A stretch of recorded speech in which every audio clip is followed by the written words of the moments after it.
Our topic for second grading, Module 1 in Science is Life in the Making, the Reproductive System. So we will describe the parts of reproductive system and their functions. Okay. The human reproductive system is responsible for reproduction, the process of producing offsprings or babies. This system differs in male and female, wherein in male, the main reproductive organ is testis and in female is ovary. Bakit nga ba may reproductive system? Kasi nga, ang gawain nito ay para magkaroon ng maraming offspring. Pag sinabing offspring, mga babies. So, laging tatandaan, the male reproductive system is testis. Sa female ay ovary. Testis and ovary produce sex cells. Ang tawag doon ay gametes. Okay? Pag sinabing sex cells, ang tawag din doon ay gametes. Okay? Sperm cells in male and egg cell in female. Okay? Mas malaki po ang egg cell kaysa sa sperm cell. These are called gametes. They secrete sex hormones. The union of the sperm and egg cells is called fertilization. So, kapag itong si sperm cell at egg cell ay nagsama, nagdikit na, ang tawag doon ay fertilization. Okay, next. Yan, nakikita nyo sa picture, yung sperm cell together with egg cell will be form fertilized egg. So, ito yung magiging itsura.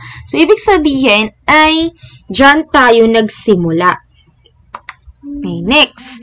Let's proceed to the functions and parts of male reproductive system. The male reproductive system includes penis, okay, testes, seminal vesicle, scrotum, prostate gland, bulbourethral gland, okay, and the duct system, composed of the epididymis, urethra, and vas deferens. Okay, tandaan, may tinatawag tayong duct system. Ilan yung duct system na yon? 3 sa male reproductive system. First is epididymis, urethra, and vas deferens. Bakit? Ba't tinawag na duct system? Kasi ito yung daluyan. Kumbaga, sa tubig, ang daluyan yun ay tubo. So, ito yung nagsisilbing parang tubo o daanan ng sperm cell. Okay? Kaya siya dinawag na duct system. First part in male reproductive system is what we call the testes or testicle. An oval-shaped organ that produces sperm and testosterone. Ang plural natin doon ay testes. Testis, isa lang. Pero kapag dalawa, testes. Mapapansin nyo, ilan yung testis natin? Dalawa, isa. At itong part na to. Kaya kapag plural, testes. Testosterone, ito yung hormone. Okay? Hormone. Testosterone. Penis, a long muscular organ that deposits sperms to the vagina. Urethra, tube inside the penis that serves as a passage of urine and semen. Ibig sabihin, urethra, dyan dumadaan, o ito yung tubo, daanan, duct, diba? Kasama yung sa urethra sa duct system, kasi daanan yan ng ihi at ng semilia. Okay? Epididymis, a long coiled tube that stores sperm from testis until they mature. So, yung part na yan, makikita nyo, diba, ito yung testis. Yung testis, dyan nanggagaling yung mga sperm cell. So, ano yung duct system? Daanan niya, epididymis. So, kapag hindi pa yan matured o hindi pa siya ready to reproduce, ang gagawin lang naman dyan ay i-store niya lang, itatago niya lang until ready. Okay? Until ready yung inyong sperm cell ng lalaki.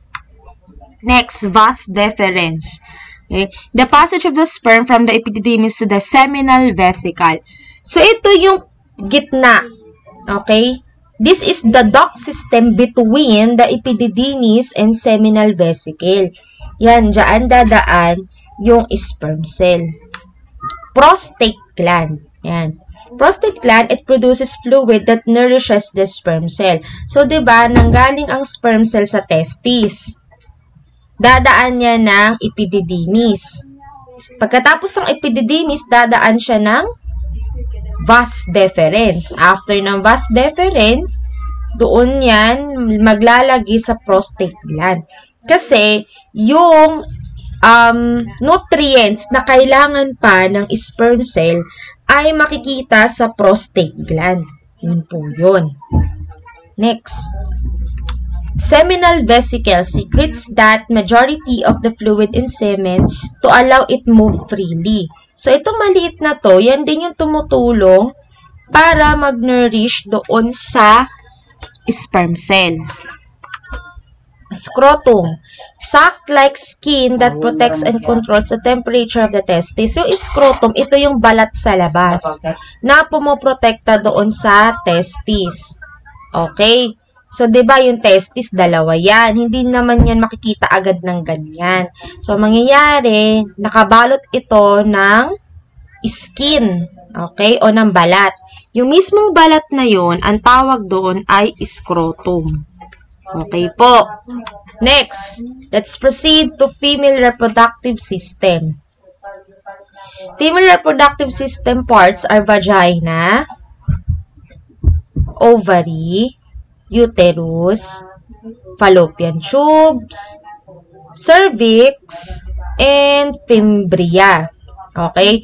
Yung vagina, ito rin yung tinatawag na birth canal. O, diba? A canal that serves as the passage of the sperm cells into the female and exit of a baby during childbirth.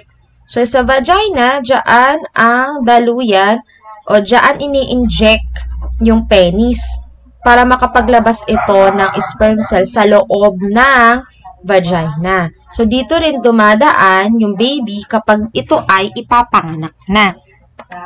Next, ovary. The main reproductive organ in females that produces egg cells. Yan. Diyan nanggagaling yung egg cells sa ovary. Uterus, pear-shaped muscle organ where a fetus grows and develops. So, ibig sabihin, ito yung uterus. Dito sa uterus na to, ito ha, uterus to. Ito sa uterus na to, nandiyan, lumalaki yung fetus. Okay? Kaya di ba mapapansin nyo, kung manganganak yung bata, ay manganganak yung nanay, yung ulo ng bata ay makikita dito. Yan. Fimbria. Finger-like structures at the end of fallopian tube where the egg cells move from ovaries to the uterus. Plural, fimbriae. Okay, since ang ovary ng babae ay dalawa, isa, dalawa, ang fimbria niya ay dalawa rin. So, ang plural ay fimbriae. Bakit may fimbriae? Kasi ito yung nagiging kamay. Kumbaga, ito yung kamay ng reproductive female. Okay, sa female. Kasi, pag nilabas yung egg cell, kukunin yun ng fimbria para makadaan dito sa duct system na to. Okay, tandaan na, sabi ko, ang duct system ay daanan. Fallopian tube. Soft thin tubes that serves as the passage of egg cells from the ovary to the uterus. So, kung nanggagaling dito yung egg cells, dadaan kay fimbria, dadaan kay fallopian tube. Dalawa ang fallopian tube natin, ha? Okay, next, gametes. Remember, gametes refers to sex cells, sperm cell, sa lalaki, and egg cells in female. Okay, refers sex cells, sperm cell in male, and egg cells in female. So, offspring, the young-born individual or babies. Okay, pag sinabi offspring, ito po yung mga babies. Okay? Fetus, known as the unknown baby that develops in the uterus. So, ito yung itsura ng fetus. Naaalala nyo yung mga mukha ninyo ng mga baby pa kayo? So, hindi pa tayo nabubuhay. Ganito po ang itsura natin sa loob ng ating nanay. Fetus. Okay. Remember that testosterone is male sex hormones. Ayan, sinasabi ko hormones. Estrogen and progesterone is the female sex hormones. Ano nga ba silbi ng hormones sa katawan? Ang hormones, ito yung tumutulong para mag-nourish o ibig sabihin tumulong para maging malusog yung ating katawan. So, we have different hormones sa loob ng katawan. But since we are talking about only the reproductive system, so we are focusing only in male and female reproductive system. Testosterone sa male sex hormones and estrogen and progesterone female sex hormones. Zygote, ayan. Fertilized egg formed by the union of the sperm cells and egg cells inside the fallopian tube. Sa fallopian tube, nagmi-meet ang egg cell at sperm cell. So, diba? Ito yung magiging itsura natin, zygote. So, kapag nagsama na yung dalawang yan, saka lang magkakaroon ng zygote. Bago maging fetus, zygote muna. Okay, parang tuldok lang yan. So, yan, zygote muna. Semen, ayan, made up of sperm and fluid that comes from the prostate gland, seminal vesicle, and Cowper's gland. So, ito po itsura ng semen. Saan po nakukuha yung semen? Yan po ay nakukuha sa male reproductive system. Okay po? Yung semen. Yung semen na yan ay maraming nakalagay dyan na sperm cell. Ito yung fluid. So, millions or billions po ang nakalagay sa isang patak lamang ng semen. Okay? Yan po yung nilalabas sa katawan ng mga lalaki. Okay? Next. Bulbourethrial gland or also known as Cowper's gland releases fluid directly to the urethra before ejaculation. So, sa bulbourethrial gland, sobrang liit lang yan ng part na yan. Pero, pinaka-importante dyan ay tumutulong ito maglabas ng fluids. Okay? Yung fluids na yun ay importante kapag naglalabas ang lalaki ng semen. Okay? So, dyan nanggagaling. Semen, ang nasa loob nun ay maraming sperm cell. Millions of sperm cells. Okay, that's the end of the topic of describe the parts of reproductive system in their functions. So, if you have